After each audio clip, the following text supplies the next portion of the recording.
Estudo de número 7 do livro do Apocalipse. Abra sua Bíblia em Apocalipse, capítulo 2. E aí você tem o roteiro que nós estamos seguindo, né? Então você tem aqui o esboço. Então hoje nós veremos aqui o 1.2.2, a carta à igreja em Esmirna. Esses 5 versículos. Apocalipse 2, 8 a 11. Deixa sua Bíblia aberta lá.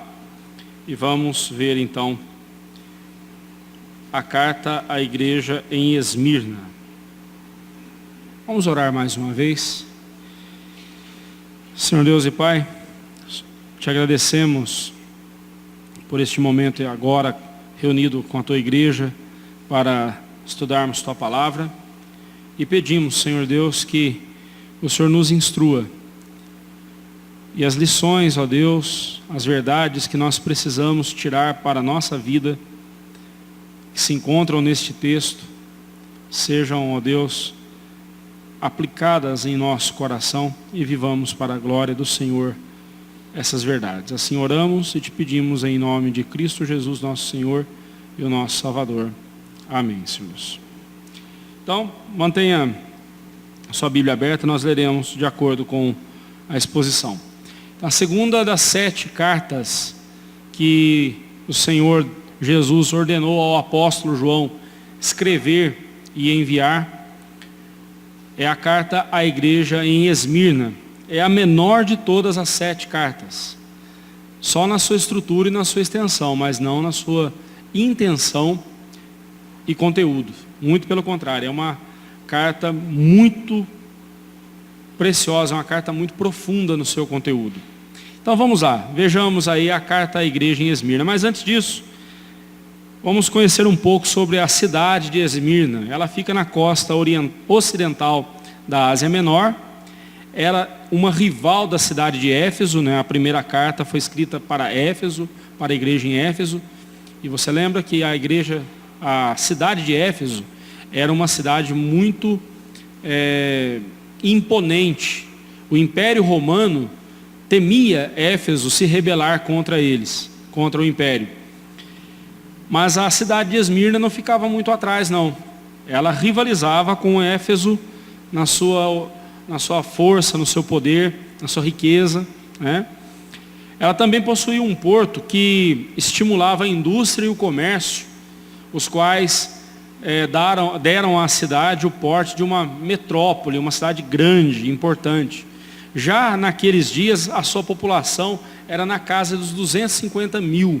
Hoje, a atual Izmir, né, não é mais Esmirna, mas Izmir é o nome atual dessa cidade, tem pelo menos 500 mil habitantes. Então, é uma cidade bem grande, né? Para o porte aí das nossas cidades, é uma cidade bem grande. Por ser também uma cidade litorânea, ela era muito quente, o que tornava o seu clima mais ameno. Era uma brisa que vinha uma brisa oriental chamada Zéfiro, né, que deixava um pouco mais amena a temperatura naquela cidade. Ela possuía uma rara beleza e os edifícios dela, os edifícios principais da cidade, especialmente os templos erigidos aos deuses Zeus e Cibele, né, deuses gregos, esses edifícios faziam em forma de coroa. A cidade ela fica em cima de pelo menos na época, ela ficava em cima de um platô, em cima de uma planície. E os prédios, os edifícios, como eles eram construídos, pareciam uma coroa, né? E isso é importante porque para essa igreja Jesus falou que ele daria a coroa da vida. Faz sentido quando a gente observa o jogo das palavras, quando a gente compara a cidade com a mensagem, né? Então esses edifícios davam uma grande notoriedade à cidade. A cidade parecia, tanto que ela era chamada da coroa da Ásia, né? Justamente pela forma em que os seus edifícios eram dispostos, né? Dentre os seus habitantes estava uma comunidade judaica bem expressiva, a qual ostentava grande riqueza, tanto que, segundo alguns relatos, né, numa inscrição antiga do 2º século, registra que os judeus de uma só vez fizeram uma doação de 10 mil denários para um projeto de embelezamento da cidade. Lembre-se que um denário equivalia a um dia de um trabalhador braçal. Era o valor de um dia de serviço de um trabalhador braçal, né?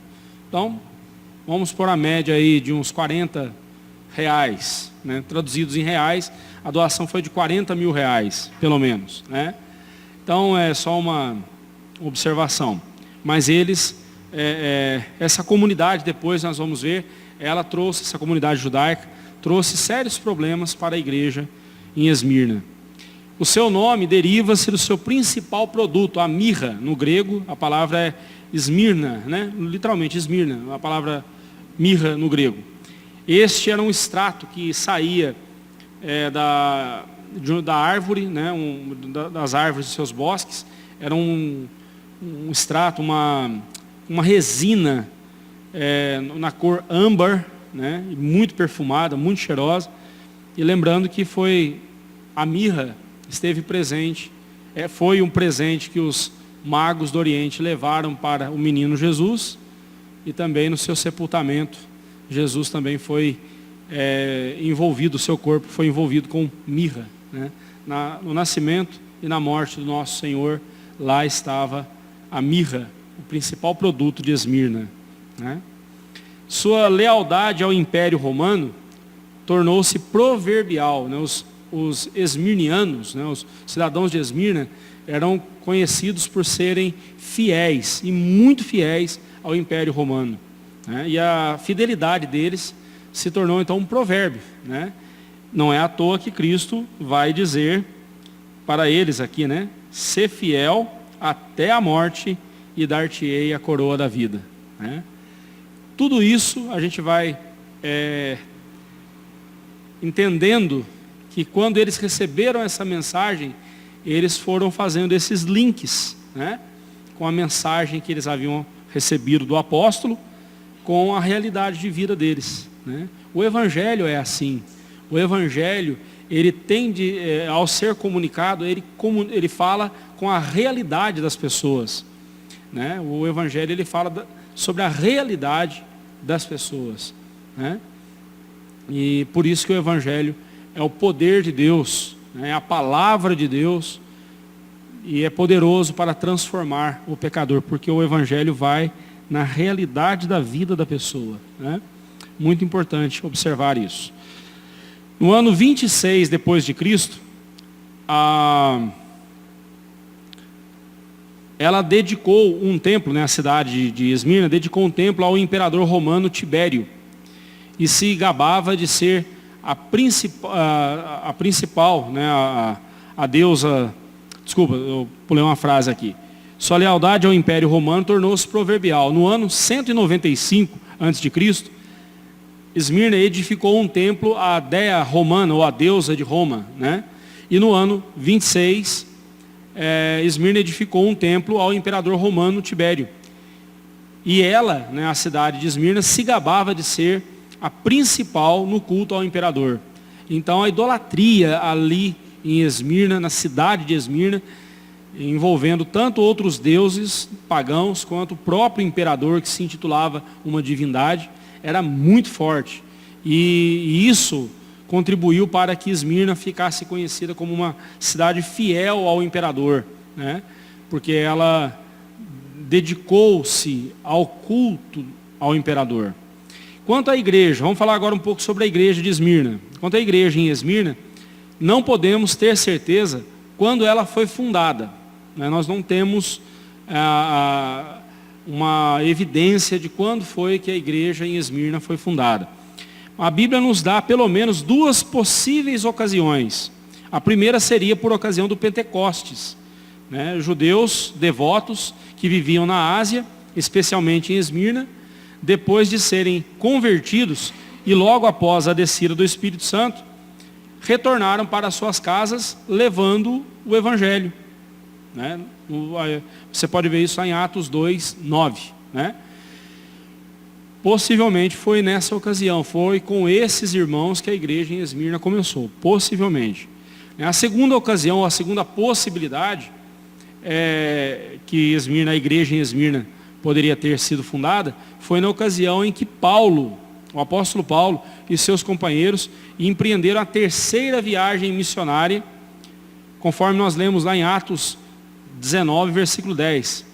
Dando ensejo a que todos os habitantes da Ásia ouvissem a palavra do Senhor, tanto judeus como gregos. Possivelmente, então nós temos essas duas possibilidades aqui. Ou com os irmãos no Pentecostes, ou alguns anos depois, na terceira viagem missionária de Paulo. Qualquer uma dessas duas ocasiões, ou qual dessas possibilidades, são plausíveis. Em qualquer uma delas é plausível.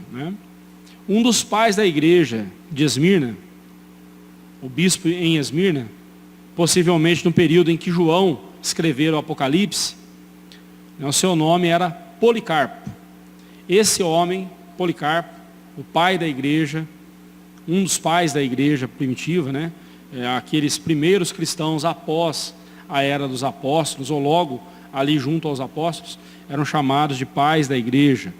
E Policarpo de Esmirna foi um desses. Conta-se que no ano 155, possivelmente quando João escreveu o Apocalipse, Policarpo ainda era um jovenzinho, um adolescente, visto que eles morriam muito cedo, o tempo de vida deles era muito curto.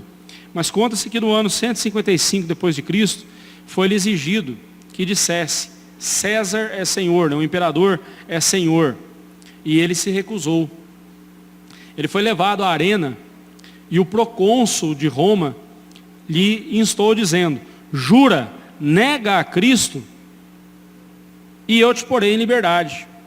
Policarpo respondeu: 86 anos, então ele tinha um pouco mais, Se aqui foi no ano 155, ele estava com 86, então quando João estava vivo, ele devia ter lá pelo menos uns 30 anos, pelo menos. Mas ele disse assim: 86 anos o tenho servido, servido a Jesus, e ele nunca me fez qualquer injúria. Como posso eu blasfemar contra o meu rei e meu salvador?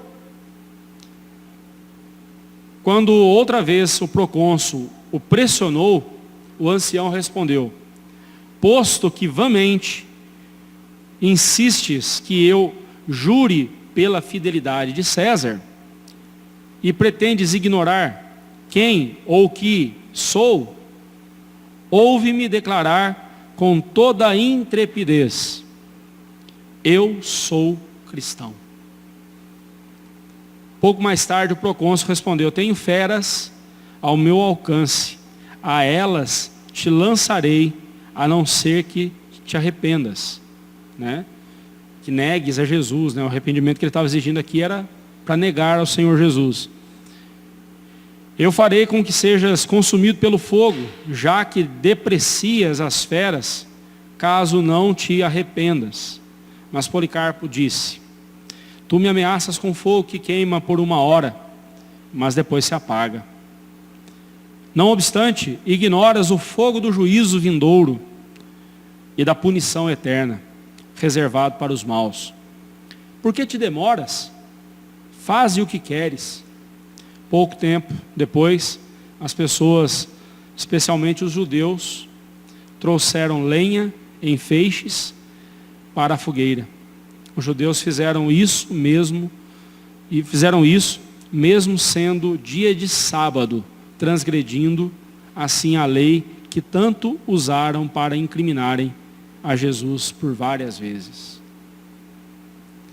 Policarpo morreu queimado. E eu não escrevi aqui na apostila, mas um outro historiador conta que enquanto ele era queimado, ele cantava louvores ao Senhor em meio a gritos de dor. Ele gritando de dor, mas ele louvava ao Senhor. Morreu queimado. Imagine um senhor de 86 anos numa situação dessas. Este relato é muito importante para entendermos o conteúdo da carta, pois podemos ter uma melhor noção das reais condições do Evangelho naquela cidade, naquela ocasião em que eles receberam o livro do Apocalipse, né? Então vamos lá, vamos ver agora então a carta. A autoapresentação de Jesus, versículo 8. Ao anjo da igreja em Esmirna, escreve: estas coisas diz o primeiro e o último, que esteve morto e tornou a viver, né? A autoapresentação do Senhor Jesus, neste verso, ela é muito expressiva e preciosa, porque ele diz: estas coisas diz o primeiro e o último, né? Tomando as palavras do próprio Deus, lá do texto de Isaías 44, 6 e 48, 12. Né? Lá em Isaías 44, 6 e 48, 12, Deus diz: eu sou o primeiro e o único, o último. Além de mim não há Deus, não há outro, né? Ele é o único Deus. Quando Jesus fala eu sou o primeiro e o último, ele está dizendo eu sou o único Deus. Aqui nós temos Jesus atestando a sua divindade, né? Quer as testemunhas de Jeová concordem ou não, Jesus Cristo é Deus, né? Igual ao Pai. Ele também já usara as mesmas palavras lá no capítulo 1, versículo 17, né, ao se identificar. Assim ele define a sua divindade como sendo igual em poder e autoridade a Deus, né? Ele tem a mesma autoridade, o mesmo poder que o Pai, né? Então Jesus acrescenta que ele esteve morto e tornou a viver. Literalmente, isto quer dizer que ele veio a estar morto e que voltou a viver, né? Ele estava vivo, foi morto e voltou a viver. É isso que ele quer dizer com essas palavras. Dessa forma nós podemos ver mais uma vez o caráter geral do livro do Apocalipse, né? A vitória de Cristo sobre os seus inimigos. Neste caso, a vitória sobre a morte. Nós veremos com mais detalhes no capítulo 13, que o anticristo, surgindo como uma besta, né? Surgindo com a besta, que emerge do mar, tinha uma ferida mortal e contudo viveu, né? Uma ferida que parecia mortal, mas ele não morreu, né? Nós veremos isso lá no capítulo 13, que Satanás ele sempre tenta imitar os feitos do Senhor. E ele sempre tenta impressionar os homens com seus feitos mentirosos. Não foi à toa que o Senhor Jesus disse que no final dos tempos ocorrerão sinais e prodígios nos céus e na terra para enganar, se possível, os eleitos. A segurança que nós temos na palavra de Deus nos leva a viver pelo que a palavra de Deus diz e não pelos sinais e prodígios que vemos. Cuidado, eu sempre tenho falado isso para os irmãos, cuidado. Cuidado com os sinais e prodígios que você possa ver por aí. Uma coisa que Satanás jamais conseguirá fazer é falar a verdade conforme a palavra de Deus. Ele jamais usará a Bíblia, ele jamais pregará o Evangelho. Ele usará a Bíblia, ele usará o Evangelho para distorcê-lo, para enganar as pessoas. Mas se tem uma coisa que Satanás vai fazer, e muito, e já está fazendo, são sinais e prodígios para atrair as pessoas. O crente, ele não é aquele que anda pelo que vê, ele anda pelo que ele ouve. As ovelhas de Cristo ouvem a voz de Cristo e andam pela sua palavra.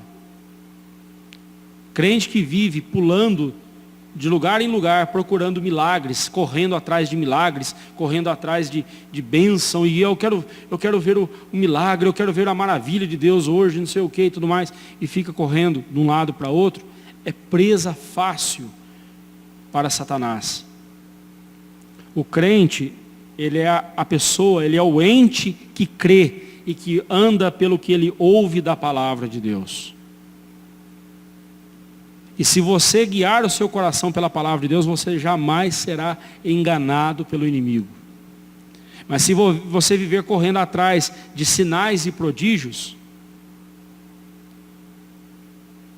pensando estar buscando o poder de Deus, você será facilmente enganado por Satanás, porque ele fará sinais e prodígios nos céus e na terra para enganar, se possível, os eleitos. Não estou dizendo que Deus não faça milagre, tá, irmãos? Deus faz. Mas ele faz milagre quando ele quer, como e do jeito que ele quiser. Não é porque alguém foi lá e marcou a agenda dele. Hoje é a noite do milagre de Deus. Não. Deus não tem agenda feita pelo homem. Deus faz milagre? Faz. Não duvido. E se for preciso, se é preciso ter fé para ver o milagre acontecer, tem que ter muito mais fé quando o milagre não acontece. Porque essa fé tem que continuar perseverante. Essa fé tem que continuar firme na presença de Deus. E se Ele não nos deu aquilo que tanto pedimos e esperávamos que Ele nos desse, e Ele não deu, é aí que a nossa fé é provada. É aí que nós somos testados. Bem, vamos em frente. A diferença então entre Cristo e o anticristo, além, obviamente, do caráter de cada um, né? O caráter de Cristo é santo, do anticristo é mau, é pecaminoso. A diferença também consiste em que Cristo venceu a morte e tem as chaves da morte e do Hades, né, do inferno. E como aquele que vive, comunica vida ao seu povo. A besta, isto é, o anticristo, ferida à espada, é lançada viva com o falso profeta no lago de fogo que arde com enxofre, e não tem poder para livrar da morte os seus seguidores. Cristo morreu e ressuscitou. Por isso, Ele ressuscitará, Ele tem o poder para ressuscitar os seus discípulos, aqueles que são seus filhos. Satanás não tem poder para livrar ninguém do juízo de Deus, nem a si mesmo. E quem o seguir vai sofrer as consequências. Bem, vamos em frente. Nós veremos isso com mais detalhes lá no capítulo 13 e no capítulo 19 de Apocalipse. Daqui a alguns meses a gente chega lá. Então, em segundo lugar, nós temos aí no verso 9 a exortação. Cristo continua exortando e confortando os seus servos. Ele diz: conheço a tua tribulação e a tua pobreza, mas és rico. Nós veremos que a igreja de Laodiceia se achava rica, mas era pobre. A igreja de Esmirna se achava pobre, mas era rica. A perseguição que sofriam por causa do nome de Cristo resultava numa terrível tribulação. O termo aqui é clipsis, que literalmente quer dizer aflição, viver sob opressão, em aperturas extremas. Essa é a ideia da palavra tribulação. Essa tribulação levava à pobreza, que no grego a palavra é torreia, que significa pobreza extrema, abjeta e desprezível condição de um mendigo. Eles estavam sendo tão perseguidos a ponto deles perderem tudo, deles quase que mendigarem o pão, viviam como mendigos. A pobreza extrema por causa da fidelidade deles a Cristo. Assim como os cidadãos de Esmirna eram fiéis, leais ao Império Romano, os crentes em Esmirna eram fiéis a Cristo, mesmo estando sob severa condição de pobreza. Por causa da fé, muitos tiveram seus bens confiscados, outros foram demitidos de seus empregos e não conseguiram outros. A comunidade judaica que ali habitava promovia essa intensa perseguição. Tal situação levou os cristãos, a maioria, à pobreza. Contudo, o Senhor Jesus lhes disse: és rico. Você se acha pobre, mas és rico. O Que riqueza era essa que o Senhor se referia? Com certeza, não se tratava da riqueza material, ainda que materialmente falando, eles estavam passando por necessidade. Mas a riqueza que o Senhor Jesus se referia aqui era a riqueza espiritual, como a que o Senhor Jesus proferiu no Sermão da Montanha, né? Nós estudamos recentemente Mateus, e vimos lá no Mateus capítulo 5, verso 11 e 12, bem-aventurados os pobres de espírito, né? Lucas fala de pobres de espírito, Mateus fala de humildes de espírito, né? Porque deles, porque serão fartos, né? A pobreza ali não é pobreza material. Essa pobreza aqui é um coração que vê a sua miséria espiritual. Uma pessoa que olha para si e se vê tão miserável e tão carente e necessitado da graça de Deus. Quem age assim é feliz de verdade. Quem olha para si e se vê como um pobre pecador, um miserável pecador, que foi alcançado pela graça de Deus, e ele é o que é por causa da graça de Deus, essa pessoa é bem-aventurada, é feliz. E o Senhor Jesus está dizendo justamente isso para eles. Vocês podem não ter a riqueza material que os habitantes de Esmirna têm. Vocês podem não ostentar a mesma riqueza ou a mesma opulência que os habitantes de Esmirna. Mas a riqueza de vocês é muito maior. A riqueza de vocês sou eu. Eu sou o tesouro de vocês. Que coisa maravilhosa, irmãos, né? Também o Senhor Jesus conhecia, ele disse, conhecia a blasfêmia dos que a si mesmos se declaram judeus e não são, sendo antes sinagogas de Satanás. João não foi o primeiro, ou melhor, Apocalipse não é a primeira vez que se fala de judeus que não são judeus de fato. Paulo, lá em Romanos 9, fala daqueles que, sendo judeus, segundo a carne, sendo descendentes de Abraão, segundo a carne, mas por não crerem no Senhor Jesus, não são de fato filhos espirituais de Abraão, porque filho de Abraão é quem o é pela fé, aquele que vive pela fé em Cristo Jesus, como Abraão viveu. É aquele que anda pela fé, né? Então, por isso nós somos filhos de Abraão, porque nós vivemos pela fé em Cristo Jesus. E aqui Jesus fala daqueles que se declaram judeus, que se gabavam de ser descendentes dos patriarcas, Abraão, Isaac e Jacó, mas que no seu relacionamento com Deus, eles não passavam de sinagogas de Satanás.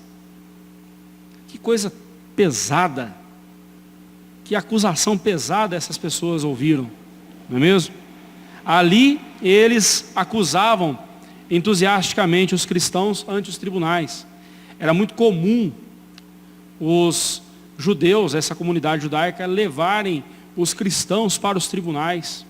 Jesus havia alertado aos seus discípulos, né, que eles seriam levados a tribunais, seriam acusados falsamente, mas eles não deveriam se preocupar com o que dizer, porque naquele momento Deus colocaria, o Espírito Santo colocaria a palavra na boca deles, para eles responderem como deveriam.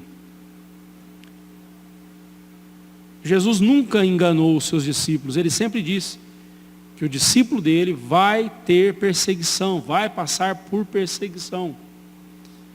Eu sei que para nós hoje parece um tanto quanto esquisito falar de perseguição, porque nós vivemos num país livre, não é mesmo? E por mais que tenha uma ou outra ideologia forjada no inferno, que se levante contra a igreja, e os políticos abracem essas ideologias e tentem complicar a vida da igreja, mas meus irmãos, nós não temos perseguição. Você pode sair na rua e pregar o evangelho na hora que você quiser. Você pode, e você tem essa liberdade de se reunir para adorar a Deus quando e onde você quiser. Ah, mas na escola eu não estou podendo fazer mais isso, em tal lugar já não se pode mais. Mas meus irmãos, é claro, a perseguição está crescendo, mas estamos longe de sermos perseguidos. não vou citar o nome aqui, nem o local, os irmãos conhecem bem a pessoa, mas irmão nosso, missionário nosso, foi deportado de um país. Foi deportado de um país. Chegou essa semana no Brasil, semana passada. Graças a Deus está bem. Foi deportado. Por quê? Qual crime ele cometeu? Pregar o Evangelho. E a gente acha que a gente tem perseguição. Meus irmãos, a gente tem muito ainda que agradecer a Deus, porque perseguição a gente não tem. Talvez esteja faltando um pouco de perseguição para a igreja brasileira acordar e dar uma peneirada nessa igreja, que se gaba de ser 40, 50 milhões de evangélicos no Brasil, mas que não faz diferença nenhuma. Não está fazendo diferença nenhuma.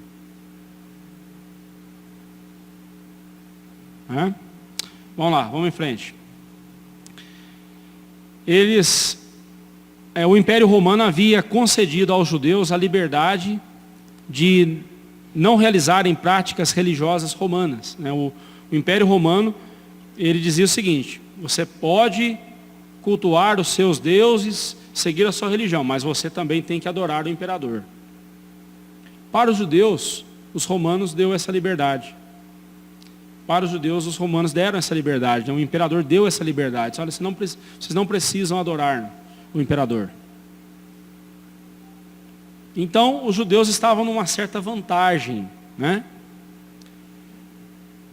Mas quando o judeu via um cristão orando ao Senhor Jesus, ele pegava aquele cristão e levava para o tribunal e dizia: eu vi esse homem orando para Jesus e adorando o tal Senhor Jesus dele. Os judeus estavam agindo como cães de guarda contra os cristãos. Sabe, irmãos, eu sou contra qualquer forma de atrocidade, qualquer forma de violência, sou contra. Mas quando a gente olha para o que os judeus plantaram ao longo da história, ontem mesmo conversava com o diácono Daniel sobre isso, eu não consigo olhar para o Holocausto da Segunda Guerra, onde, segundo dizem, 6 milhões de judeus foram mortos. Eu não consigo olhar para aquele holocausto e me esquecer das palavras deles na acusação de Jesus. Quando Pilatos disse: esse homem é inocente, o que eu vou fazer com ele? Eu estou livre do sangue desse homem. O que eles disseram? Caia sobre nós e sobre os nossos filhos o sangue desse homem. Por favor, não estou pregando, não estou sendo antissemita aqui não, tá? Não estou pregando ódio aos judeus, não é isso não. Só estou mostrando o seguinte: o que se planta, colhe. O que plantamos, colhemos. A semente que usamos, a lei da semeadura, ela é implacável. O que se planta, colhe.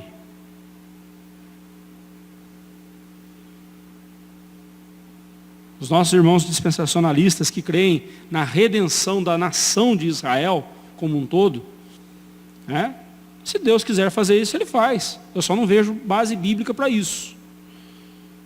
E como eu sei que Deus não vai contrariar o que está na Bíblia, então, mas existe salvação entre os judeus? Existe. Tem judeus sendo convertidos a Cristo? Tem, graças a Deus, e somente a Deus. Mas dizer que toda a nação de Israel será resgatada, será salva? Não. A Bíblia é enfática. Quando eles deram as costas para o Senhor Jesus, a porta do Evangelho se escancarou para os gentios. E que os gentios, nós, não caiamos no mesmo erro dos judeus e não fiquemos ensoberbecidos, achando que somos os melhores, os tais. Porque Deus cumpriu o plano dele. Mas Israel deu as costas para Jesus. E aí então Deus abriu as portas para os gentios. Lembra daquela parábola? das bodas, em que o dono da festa mandou trazer os convivas, né, os convidados. Aí, não posso ir, eu tenho coisa para fazer, não vai dar e tal. Aí então o dono da festa assim, volte e saia pelas ruas, pelos becos e valados e busquem as pessoas. Dê uma roupa apropriada para a pessoa e traga. A minha sala tem que estar cheia. Foi o que aconteceu. Os judeus deram as costas para Jesus. E o evangelho então foi direcionado aos gentios. Volto a dizer, se Deus quiser salvar os judeus, Ele pode. Ele tem todo o poder para isso. Né? Mas vamos lá. E também não estou pregando algo antissemita aqui, tá, irmãos? Por favor, só estou dizendo, o que se planta é o que você vai colher. Tá? Então, justamente porque o judaísmo teve essa licença do imperador para não adorar o imperador, né? Os judeus tiveram essa licença, então eles passaram a categoria de religio lícita, ou religião tolerada. O Império Romano tolerava o judaísmo, a religião judaica, porque de alguma forma os judeus ajudavam o Império Romano na perseguição aos cristãos, né? O cristianismo gozou dessa mesma liberdade até o ano 70, quando Tito, avô de Domiciano, que era o imperador nos dias do apóstolo João, nos dias do Apocalipse, o avô dele, chamado Tito, entrou em Jerusalém e invadiu Jerusalém com seu exército e destruiu Jerusalém, e a partir de então os cristãos passaram a ser perseguidos pelos romanos de uma forma violenta, né? Já tinha acontecido outras perseguições contra os cristãos, mas a partir do ano 70 a perseguição se tornou ainda mais renhida, ainda mais impetuosa, né? Os judeus então passaram a acusar os cristãos, dizendo que eles se recusavam a reverenciar César porque tinham a Jesus como Senhor. Julgavam-se as sinagogas de Deus, né? Lembre-se que a Bíblia diz que o crente ele é templo do Espírito Santo, né? Os judeus aqui se diziam sinagogas de Deus, mas aí vem Jesus e diz assim, não, vocês estão enganados. Vocês são sinagogas de Satanás. Já imaginou você ouvir isso de Deus? Você bate no peito dizendo que você é templo do Espírito Santo, e um dia Jesus diz para você, não, você nunca foi templo do Espírito Santo. Você, quando muito, foi um templo do diabo. Já ouviu? Já imaginou ouvir uma coisa dessas? Nem queiramos imaginar, irmãos. Nem queiramos, né?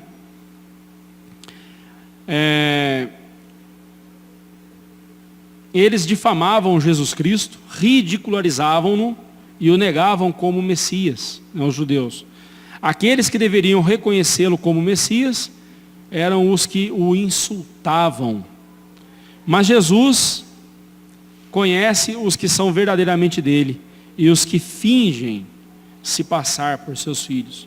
Ele sabe quem lhe pertence de fato, né? Uma advertência e uma promessa, versículo 10. Aqui nós temos mais uma advertência e uma promessa. Não temas as coisas que tens de sofrer. Eis que o diabo está para lançar em prisão alguns dentre vós, para ser dispostos à prova, e tereis tribulação de 10 dias. Sê fiel até a morte, e dar-te-ei a coroa da vida. Então, a estes que já se encontravam numa terrível tribulação, lembre-se disso, eles já estavam passando por terrível tribulação e pobreza, né? Não obstante, não deveriam deixar-se dominar por um sentimento de autocomiseração, pois afinal eram ricos na graça de Deus. Mas a estes, o Senhor Jesus faz a seguinte advertência. Não uma advertência repreendendo, mas alertando, né? Chamando a atenção, olha, tome cuidado. Né? Há uma diferença muito grande entre você advertir repreendendo e advertir avisando. Era o que Jesus estava fazendo aqui, ele estava avisando. Não temas as coisas que tens de sofrer, né? No texto grego, essa frase, numa tradução literal, ficaria assim: nada temais das coisas que estáis prestes a sofrer. Nada temais. Não temam nada, absolutamente nada do que está por vir contra vocês. Vocês vão sofrer e muito, né? Embora houvessem de em breve passar por mais tribulações e sofrimentos, eles deveriam fazer o que Cristo lhes dizia: não temer. Cristo não falou para eles: fujam, ou briguem, ou enfrentem o inimigo. Não. Jesus disse: vocês já estão em perseguição, e a perseguição ficará ainda pior. Vocês sofrerão ainda mais. Mas não fiquem com medo. Não fiquem com medo. Não antecipem em preocupação. Não fiquem preocupados. Não se antecipem preocupados com o que vocês vão passar. Por quê? Aí ele vai dizer, né? Ele já lhes havia dito isto lá no capítulo 1, versículo 7. Aquele que tem o controle sobre tudo, que tem nas mãos não só as 7 estrelas, mas também os candelabros, estaria com eles quando as lutas e sofrimentos aumentassem. Aqui eu recordo a palavra do Salmo 23. Ainda que eu ande pelo vale da sombra da morte, não temerei mal algum, porque tu estás comigo, a tua vara e o teu cajado me consolam. É a presença de Cristo com os seus que faz toda a diferença. O Senhor Jesus então lhes avisou dizendo: eis que o diabo está para lançar em prisão alguns dentre vós, para ser dispostos à prova, e tereis tribulação de 10 dias. Os crentes deveriam estar alertas, pois estavam numa guerra espiritual, frente a frente com o diabo, que incitaria as autoridades contra os cristãos, e alguns deles seriam postos numa prisão.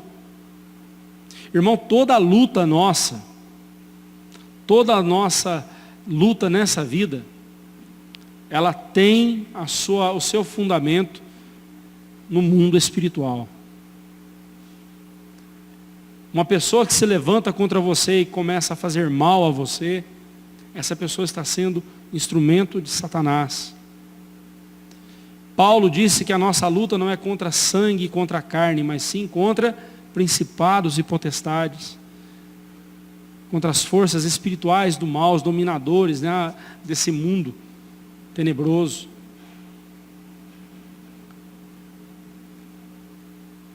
E o crente que não acorda para essa realidade, para saber que ele está numa luta espiritual, e nessa luta espiritual, Satanás, ele não quer furar o pneu do seu carro para te dar prejuízo financeiro. Satanás não quer deixar você doente para você gastar com remédio na farmácia. Não é isso. Isso não é batalha espiritual. Batalha espiritual, é aquela que acontece no nosso coração. Quando nós somos tentados a negar o Senhor Jesus, como Policarpo foi. Imagine você diante de uma fogueira e diante da liberdade. A liberdade você teria se você negasse a Jesus. Mas se você não negasse a Jesus, o que estava diante de você era a fogueira, a morte.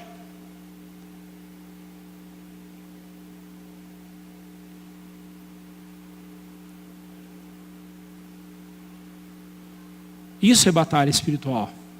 É Satanás tentando demover você da sua fé, derrubar você da sua fé em Cristo Jesus. É Satanás querendo pôr caraminholas na sua cabeça, dúvidas na sua cabeça, quanto à sua salvação, quanto à sua posição em Cristo Jesus, quanto ao amor de Cristo por você, quanto ao sacrifício precioso de Cristo na cruz do Calvário para te salvar. Se ele perceber que trazendo algum dano material para você vai abalar a sua fé nesse sentido, certamente ele vai usar esse recurso, ele vai usar desse expediente. Aqui mesmo, ele usou prisão, usou a cadeia para abalar a fé desses irmãos.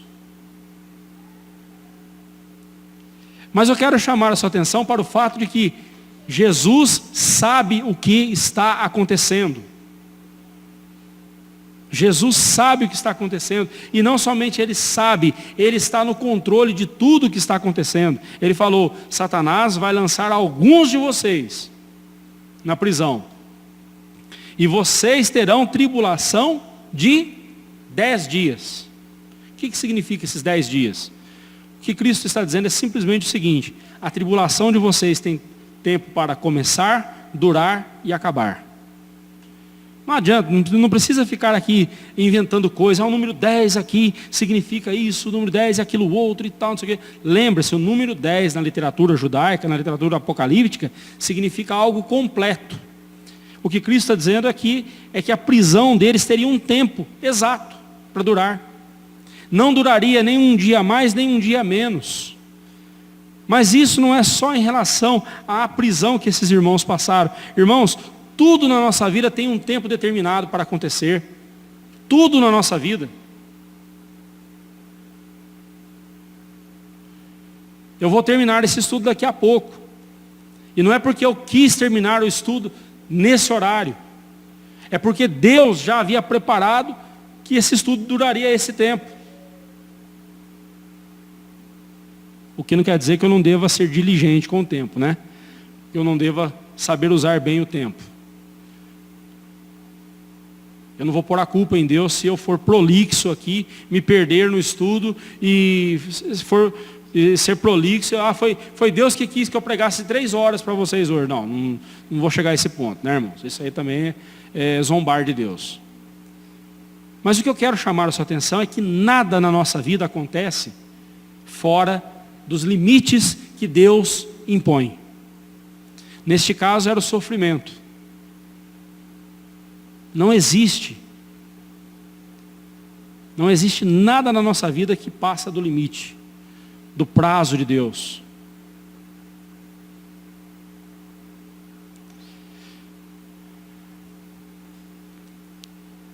Então esses 10 anos, né, é um prazo que nem é longo nem curto, mas ele é completo, pois seu término é certo.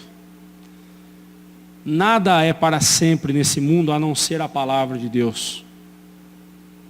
Tudo tem seu tempo de ser e acontecer. Contudo, eles deveriam permanecer firmes, pois tudo isso tinha um objetivo específico. Eles deveriam ser postos à prova. Ou seja, o Senhor Jesus, com isso, mostraria tanto aos inimigos quanto aos crentes que a fé deles, né, dos crentes, em sua pessoa, era capaz de enfrentar a morte, se necessário fosse. Pois ele mesmo lhes fortalecia a fé. Entendamos uma coisa, irmãos, quando Cristo nos prova, não é porque ele quer saber até que ponto nós vamos. Ele sabe de todas as coisas. Ele é onisciente. Quando Cristo permite que nós passemos por tribulação, por provações, é justamente para mostrar para nós mesmos se nós realmente estamos firmes na fé. Porque uma coisa é fácil de dizer, quando nós não estamos passando por tribulação, é fácil dizer: eu estou firme com Jesus, estou firme nas promessas do Senhor Jesus. Basta bater um ventinho na popa do nosso navio, basta o céu dar uma tumultuada nas nuvens e a gente já fica desesperado. E aquela fé que a gente achava que tinha, foi embora. Lembra dos discípulos lá, pouco antes da morte de Jesus? Jesus falou: olha, todos vocês serão dispersos, todos vocês me abandonarão. Pedro levantou e disse: que é isso, Senhor? Eu lá sou homem dessas coisas? Eu abandonei tudo por causa do Senhor, vou te abandonar agora? De jeito nenhum. Esses aqui até podem te abandonar, mas eu? De jeito nenhum, Senhor. Pedro, Satanás requereu você para peneirar você, mas eu roguei ao Pai por ti. E hoje, antes que o galo cante, você me negará 3 vezes. De modo nenhum, Senhor. E a Bíblia diz que ele chegou até a esconjurar, né, o Senhor Jesus, né? Xingar. O que é isso? Que absurdo! O senhor não me conhece? Conhecia, por isso que ele estava dizendo, né? Aí os outros discípulos, não, Senhor, não, ninguém aqui vai negar o Senhor, não. Ninguém vai deixar o Senhor sozinho, não. E onde estavam os discípulos quando Jesus foi preso? Fugiram. Sabe, irmãos, Cristo conhece o nosso coração. Por isso que aquele que pensa estar em pé, cuide para que não caia, diz a palavra de Deus. Porque cair é muito fácil para nós. É a coisa mais fácil que tem. Um gigante na fé cair. Por isso que os servos de Deus são aqueles que o tempo todo estão ali buscando a Deus e buscam e clamam pelo seu poder para enfrentarem as tentações, porque não é fácil. Não é fácil. Olhe para a sua vida. Como foi fácil cair em pecados, não é mesmo? Como é fácil a gente cair em pecados, irmãos? Hoje mesmo, quantos pecados nós caímos? É fácil demais. Porque o difícil é permanecermos firmes e confiantes em Cristo. Por isso que nós precisamos depender totalmente de Cristo e nunca confiarmos em nós mesmos. E ele vai dizer, ser fiel até a morte, né? É muito mais do que dizer até o fim da sua vida, né? Seja fiel até o fim da sua vida. Não, o que Cristo está dizendo aqui é o seguinte, seja fiel ainda que você seja ameaçado de morte. Seja fiel ainda que alguém coloque uma espada no teu pescoço e diga, negue a Jesus, senão você vai morrer agora. Ser fiel, seja fiel até as últimas consequências. Irmãos, nós não temos uma espada no nosso pescoço, ameaçando-nos. Não temos inimigos entrando com metralhadora e fazendo a gente negar a Cristo. Mas nós temos o pecado em nosso corpo, dizendo, sacie-me, dê-me o que eu quero, eu preciso desse prazer. Aí é a hora da nossa mente, em Cristo, dizer, não, eu não negarei a Cristo. Quantos anos de conversão você tem? Sei lá, 20 anos, 30, 40 anos, não sei. Se você tiver 20 anos de conversão, você vai dizer, há 20 anos eu sigo a Jesus, e Ele nunca me injuriou, e Ele nunca me abandonou, por que eu o abandonarei agora? Como disse Policarpo, de Esmirna.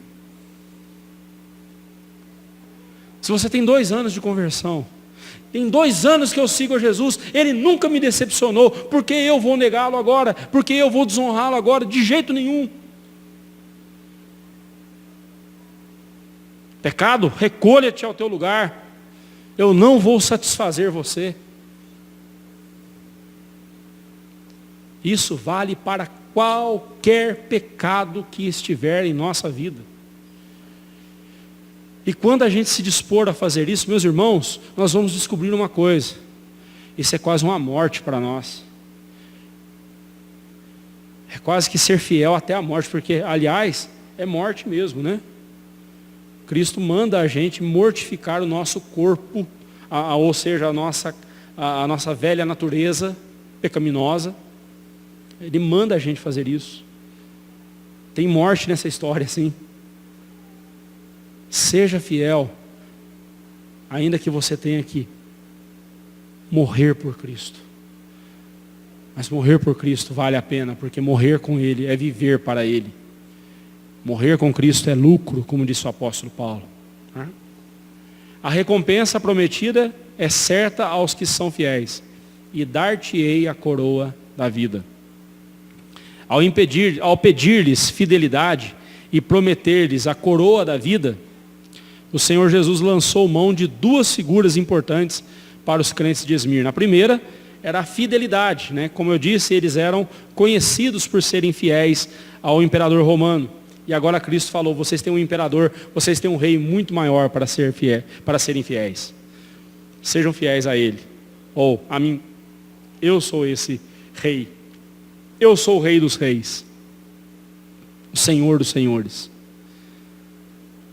Se os esmirnianos se gabam de ser fiéis ao imperador romano, mostrem para eles que vocês têm um rei muito maior, o rei dos reis, e vocês são fiéis a ele.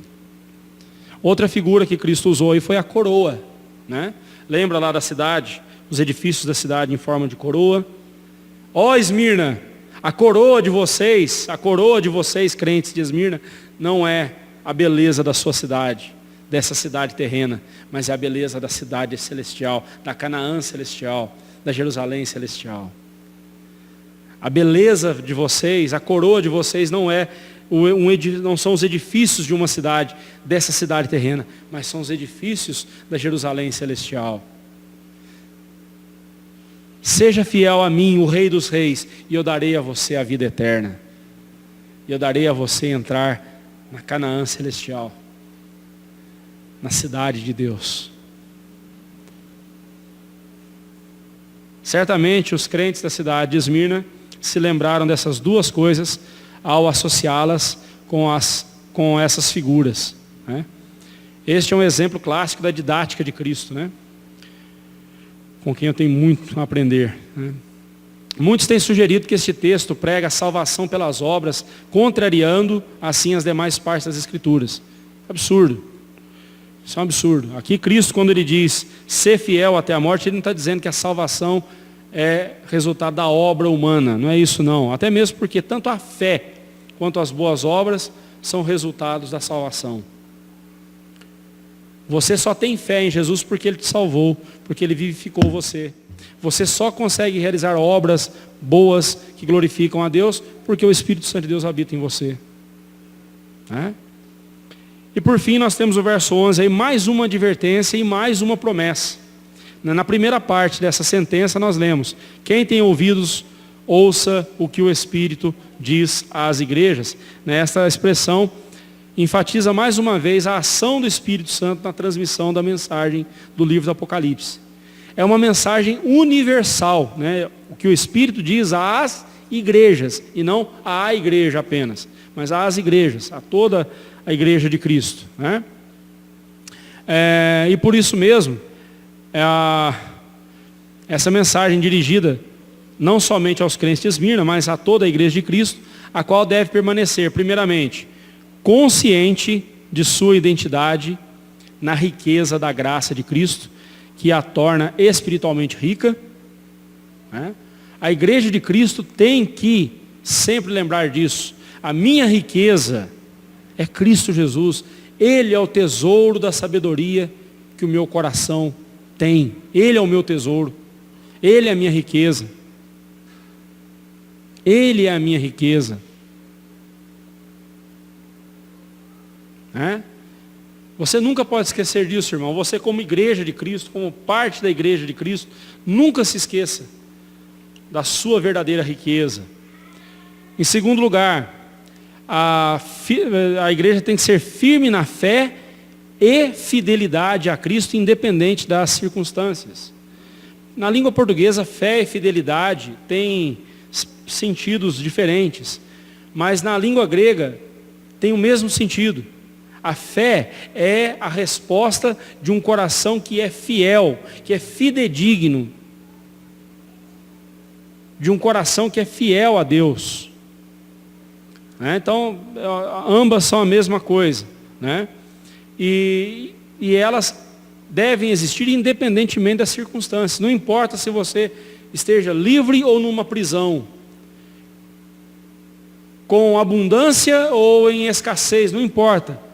A sua fé e a sua fidelidade a Cristo tem que continuar inabaláveis, né? E em terceiro lugar, tem que continuar confiante na promessa que Cristo fez. E qual foi a promessa que Cristo fez? O vencedor de modo nenhum sofrerá dano da segunda morte. O vencedor tem a bendita promessa de não sofrer o dano da segunda morte. A primeira morte é a morte física. É aquela pela qual certamente todos nós passaremos, a menos que Jesus Cristo volte antes. Mas caso ele não volte antes de nós morrermos, nós passaremos pela morte. Essa é a primeira morte. A segunda morte é a separação eterna de Deus. É a condenação eterna, o lago de fogo, de enxofre, e de enxofre. Faltou um E ali. Conforme Apocalipse 20, verso 6, verso 14 e Apocalipse 21, 8. Né? Os perseguidores, quando muito, podem provocar a primeira morte aos servos de Deus. Inimigos podem vir e matar-nos.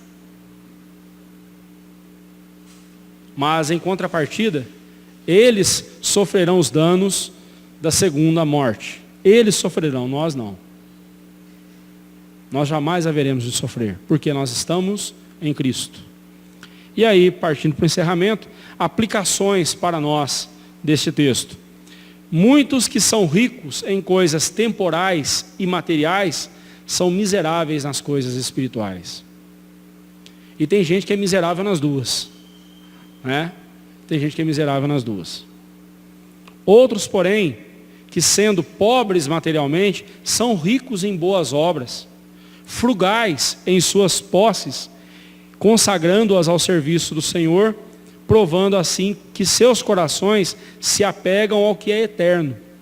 Coisa terrível é o auto-engano, que faz a pessoa acreditar que é templo do Espírito Santo, quando na verdade não passa de uma sinagoga do diabo. Por mais forte que seja a nossa aflição nesta vida, por mais que soframos por causa de Cristo, quer lutando contra inimigos que se levantam contra nós, ou contra o pecado que reside em nosso corpo mortal, não podemos jamais perder de vista que há uma coroa da vida nos esperando, a qual o próprio Senhor Jesus nos dará. Essa coroa é a própria vida eterna. Nada neste mundo se compara a ela. Os servos de Deus os servos de Deus não precisam temer nem a primeira nem a segunda morte. Da primeira morte, eles não escaparão, exceto se estiverem vivos no dia da volta do Senhor Jesus. Mas, mesmo assim, não devem temê-la, pois, vista da forma correta, ela nada mais é do que a porta pela qual atravessamos para adentrarmos a glória eterna. Você não precisa ter medo da morte, irmão. Eu não sei se vai doer, né? Não sei como é que é, não sei. Mas a gente não precisa ter medo do que vem depois. Isso é, se nós estivermos em Cristo. Né? Quanto à segunda morte, não há nada a temer, pois já foram salvos e perdoados por Deus e no seu amor aperfeiçoados, estão sendo aperfeiçoados, conforme João 4,18, 1 João 4,18. Ora, no amor não existe medo, antes o perfeito amor lança fora o medo. E ele faz isso porque para que no dia do Senhor nós não tenhamos medo, porque nós estamos em Cristo. Não há o que temer. O único temor que deveria e deve haver no coração do crente é o único temor capaz de espantar todos os outros temores. A saber, o temor a Deus. Que este nunca falte ao nosso coração. E que nós nunca deixemos de temer a Deus. E que o único temor que possa haver em nosso coração seja o temor de um dia negarmos a Cristo. Ser fiel até a morte. Ser fiel ainda que você tenha que morrer por Cristo. E você receberá a coroa da vida. Que Deus nos abençoe.